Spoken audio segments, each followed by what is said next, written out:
상황실에서 전해드리도록 할게요.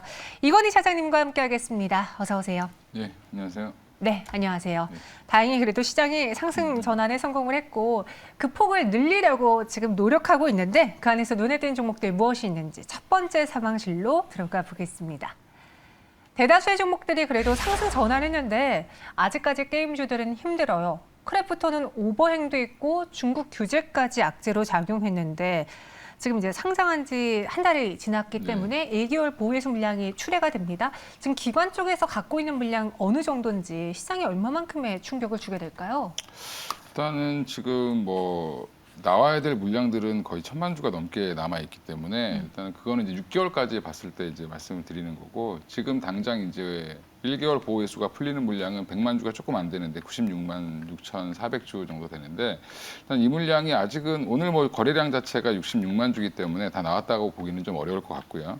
그리고 이제 향후에 이제 3개월 뒤에 또 나올 수 있는, 그러니까 2개월 뒤죠, 지금부터. 나올 수 있는 거는 이제 한 220만 주 가까이 되고, 6개월 보호예수가 풀리는 건 한 740만 주기 때문에, 향후 한 6개월까지, 이제 5개월 뒤까지는 좀 물량에 대한 부담은 계속 있다, 오버행 이슈는 있다라고 보시는 게 맞을 것 같습니다. 그리고, 근데 이제 문제는 이게 공모가가 사실은 크래프톤이 49만 8천 원이었기 때문에, 공모가를 지금 하회하고 있는 상황이어서 네. 뭐 이런 부분에 있어서 뭐 이제 물량이 다 나오지 않을 수도 있다 뭐 이런 전망도 있습니다. 예. 그건 좀 나와봐야 아는 거죠. 예. 공모가 대비 낮기 때문에 시장이 막 크게 출회되면서 주가에 큰 영향을 미치지는 않을 것으로 보여집니다. 하지만 이 역시도 우리가 그런 말 하죠. 까봐야 한다라고 하는데. 그렇죠. 근데 뭐 이런 게 이슈가 있기 때문에 다른 분들이 또 파는 그런 물량들이 나올 수 있으니까 그런 맞아요. 것들이 이제 좀 그 물량만 생각하실 게 아니라 뭐 여타 물량까지 생각을 하셔야 되겠죠. 예. 그리고 여기에 더불어서 지금 게임주 전반적으로 중국 규제 때문에 타격이 큽니다. 저희가 잠시 후에는 이슈의 재구성 시간에 엔터주 이야기를 해볼 건데 엔터주도 그렇고 게임주도 그렇고 요즘 중국 정부의 규제가 특히나 산업을 향한 규제가 강화되면서 우리 주식들도 피해를 보고 있거든요. 그 게임 규제 배경은 어떤지.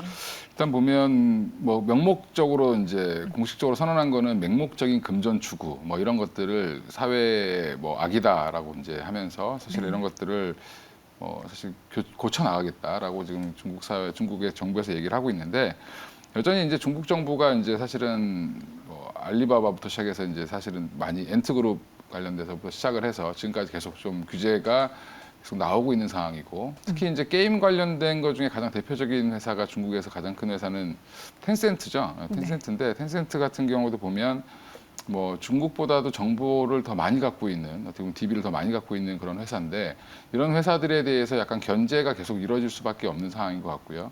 그러니까 사실 정부가 더 많은 정보를 갖고 있는 기업들을 조금 규제하면서 주도권을 좀 뺏기지 않으려고 하는 그런 모습이 좀 나와 있다. 그리고 통제하에 두고 싶어하는 그런 부분들이 이제 조금 강조가 되고 있는데 이건 약간 시진핑 정권의 장기 집권 이런 것과도 연관이 좀 되어 있다라고 생각하시면 될 것 같습니다.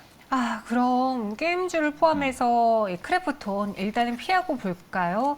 물론 신작에 대한 모멘텀 기대도 있는데 우리가 그 모멘텀의 해석을 할 때 중국 시장에서도를 생각하잖아요. 근데 이 중국 시장에서 규제가 들어온다? 그럼 우리가 컨센서스를 낮춰야 될지 크래프톤에 대한 의견 그리고 게임주에 대한 의견 같이 들어볼게요.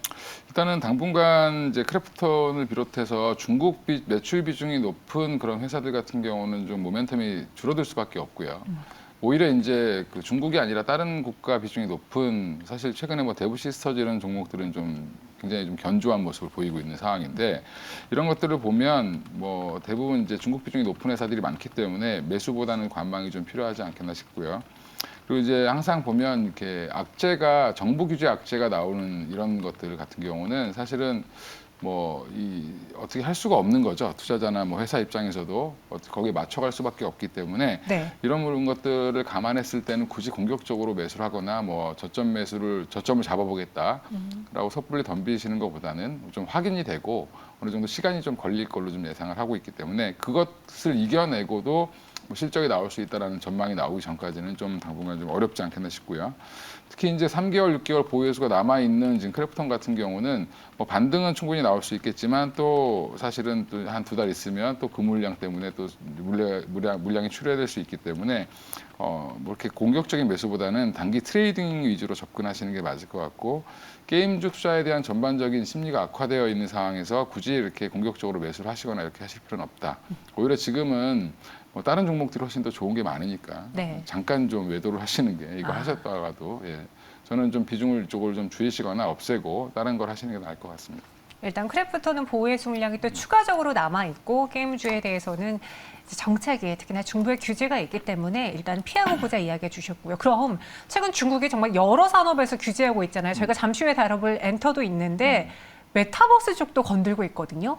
저희 어떤 분이 우리에겐 엄청난 기회다. 중국이 메타버스로 규제한다면 우리는 사야 된다. 미국을 봐라라고 또 의견 주셨는데 앞서 게임주는 피하자고 했잖아요. 메타버스주에 대한 의견은 어떠세요? 메타버스는 사실은 완전 중국향이 아니죠. 이제 막 태동하는 사업이고 사실은 뭐 국내에서 시작을 하든 뭐 사실은 이게 메타버스를 주도하는 쪽은 중국이라기보다는 미국 쪽이었기 때문에 사실은 이런 쪽을 봤을 때는 메타버스는 오히려 저도 기회라고 생각을 하고 있고요. 네. 아직 이제 시작하는 단계고 시장이 커지고 이제 막 태동하는 시장이기 때문에 아직은 뭐 규제 이런 이슈보다는 성장성에다 좀 무게를 두시는 게 맞을 것 같습니다. 알겠습니다. 메타버스는 또 다른 의견이네요. 규제보다 성장성, 그 미래에 우리가 한번 베팅을 해보자 의견 주셨고요. 이어서 두 번째 상황실로 넘어가 보겠습니다. 오늘 화려한 증시에 대비를 했습니다. 지금은 상승폭이 조금은 줄어들었는데 국내 IPO 청약 역사상 경쟁률 3위를 기록한 회사예요. YM텍 어떤 회사인가요? 일단 뭐 회사는 전기를 다루는 회사죠. 어떻게 보면 계전기라는 거를 국산화한 기업인데 네. 계전기를 만드는 회사가 전 세계적으로 그렇게 많이 없습니다. 없기 때문에 국산화가 이슈가 됐던 부분이고 특히 이제 그 중에서도 직류 DC 이제 계전기라고 릴레이라고 하는데 이런 것들을 개발하면서 이게 이제 주로 이제 사용되는 분야가 뭐 충전기 관련된 것들이기 때문에 충전 관련된 것들 그래서 전기차 충전 관련된 그 핵심 기술을 보유하고 있는 기업이다라는 게 부각되면서 청약열기가 굉장히 뜨거웠던 부분이 있고요.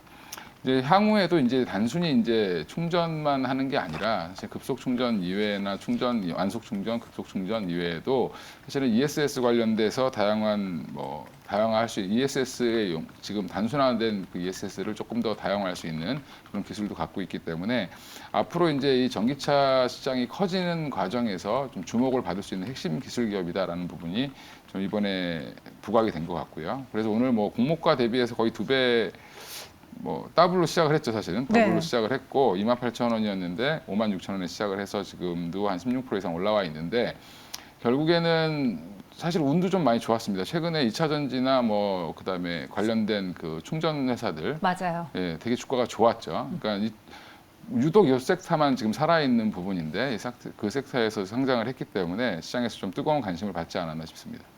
말씀하신 것처럼 타이밍도 좋았습니다. 전기차 그리고 충전기에 대한 충전소에 대한 그 관심이 뜨거운 가운데 YM텍은 EV 릴레이라고 하잖아요. 그 계전기 국산화 기업인데 그럼 이 투자자들의 관심 속에 우리도 YM텍을 투자해 볼까요? 아니면은 또 새내기 주니까 조금 더 지켜보고 투자할까요? 뭐 보호회수나 이런 것들을 봤을 때는 그닥 그 부담은 많이 없는 상황이어서 뭐 그 보호회수 물량 이런 것들 때문에 조금 뭐 투자를 꺼리낄 건 없으실 것 같은데 네. 문제는 이제 밸류에이션이죠. 사실은 이제 공모가가 사실은 조금 낮았습니다. 이제 기존에 이제 그 동종 비슷한 업종들 뭐 2차 전지 관련된 업종들에 비해서는 조금 낮게 뭐 PER 한 25배로 이제 공모가를 책정을 했는데 사실 오늘 주가가 이렇게 2배 이상 낮기 때문에 뭐 그럼 거의 50배 가까이 됐겠죠. 이제 50배 넘었겠죠. 네. 그런 부분들이 좀 있기 때문에 여전히 밸류에이션 부담은 좀 있다라고 보시는 게 맞을 것 같고요. 그래서 당분간은 새내기주들은 보면 뭐 좀 며칠 지켜보시고 대응을 하시는 게 맞을 것 같고 오히려 이제 개인 물량들이 좀 나와야 되고 이런 부분들이 해소가 되는지를 좀 확인해 보실 필요가 있다라고 생각하고 있습니다. 그리고 지금 6만 원 이하로는 한번 뭐 빠지지 않겠나 개인적으로 생각을 하고 있어서 물론 갖고 계신 분들은 좀 화를 내실 수도 있겠지만 네. 이게 뭐 주가라는 게 단기적으로 좀 많이 급등했기 때문에 6만 원 이하 정도면 한번 매수를 고려해봐도 되지 않겠나. 중장기적으로는 뭐 회사는 워낙 좋기 때문에 그런 부분들을 좀 고려하시는 게 맞을 것 같습니다. 네, 우리 시장에 화려하게 입성을 했습니다.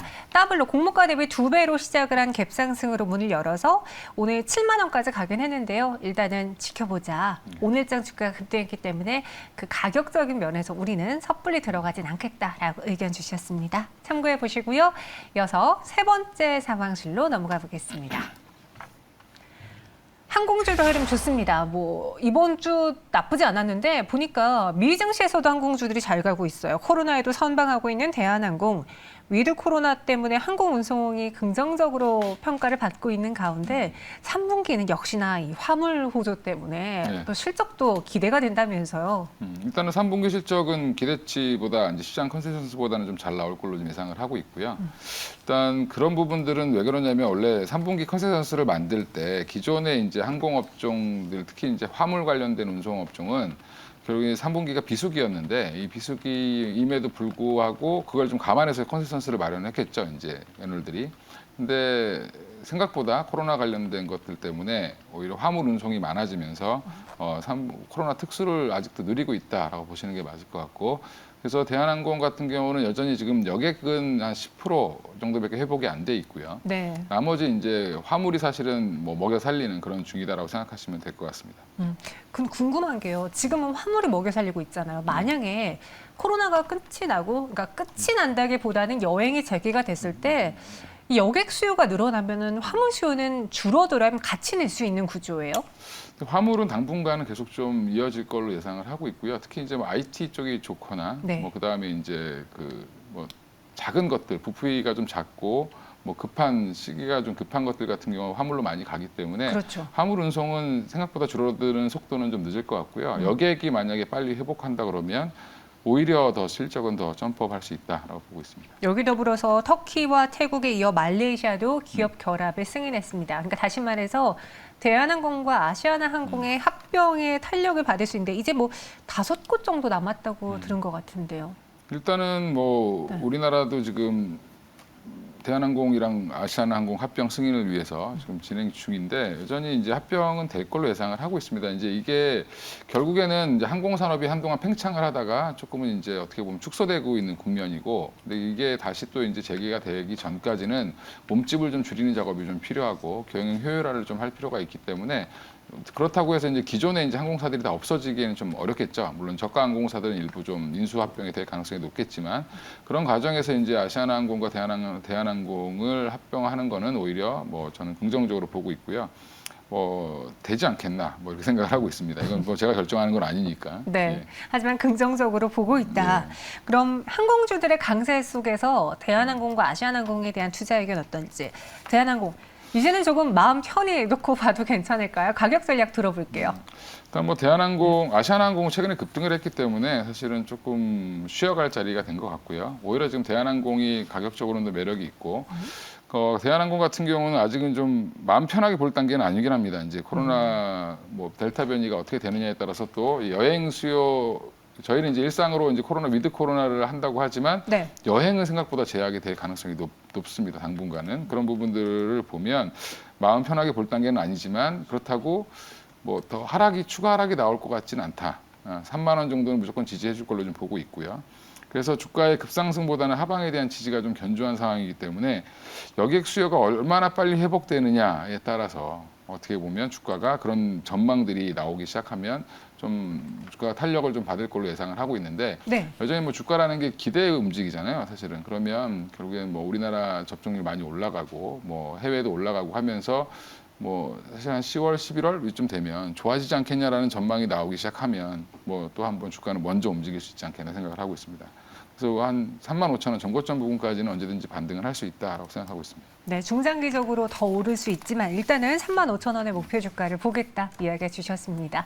오늘 3가지 상황실 다뤄봤고요. 이건희 차장님 여기서 보내드릴게요. 오늘 설명 고맙습니다. 예, 감사합니다. 감사합니다.